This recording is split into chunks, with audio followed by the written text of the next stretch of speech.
In this video, we'll take a look at solving an application problem by setting up two equations with two unknowns and then using the elimination method. Budget rents a 15-foot truck for $39.95 plus 79 cents per mile. Penske rents a 15-foot van for $49.95 plus 59 cents per mile. For what mileage is the cost the same? So we have two different rental agencies and different flat fees as well as mileage rates, and we're looking to see what mileage will result with the same charge. For budget, the cost is found by taking that fixed charge plus the charge based on miles driven. We don't know what the cost is. We'll replace cost with C. Fixed charge is $39.95 plus the charge based on mileage is 79 cents times the number of miles driven, and we're letting the miles driven be represented by the variable D. Similarly, we'll do the same with the other rental agency. To determine the cost for that agency, we'll take the flat or fixed charge plus the charge based on miles driven.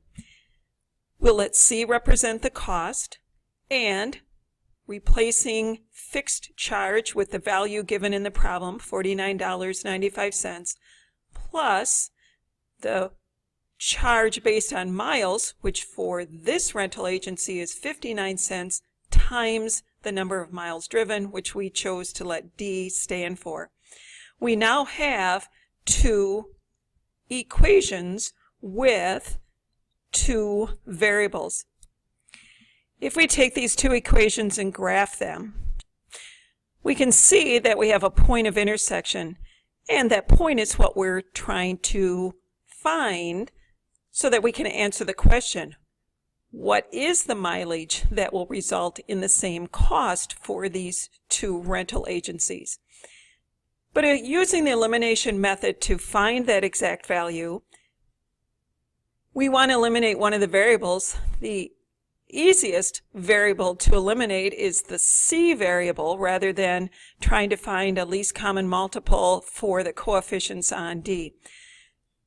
So moving forward with that plan, we'll multiply each value in this second equation by -1, which changes each sign to the opposite of what it was. We're now ready to add the two equations together, and as desired, we see that the C's were eliminated, and we have the result of combining like terms on the right-hand side. We now have an equation with one variable. To solve for the variable, we'll add a 10 to both sides, and last, undo multiplication by dividing both sides by 0.20, resulting in D equal to 50. D, as you recall, stands for distance, and this is what we were looking for, was that common mileage that will result in the same cost for each of these rental agencies. So in conclusion, the cost will be the same if you drive each rental option 50 miles.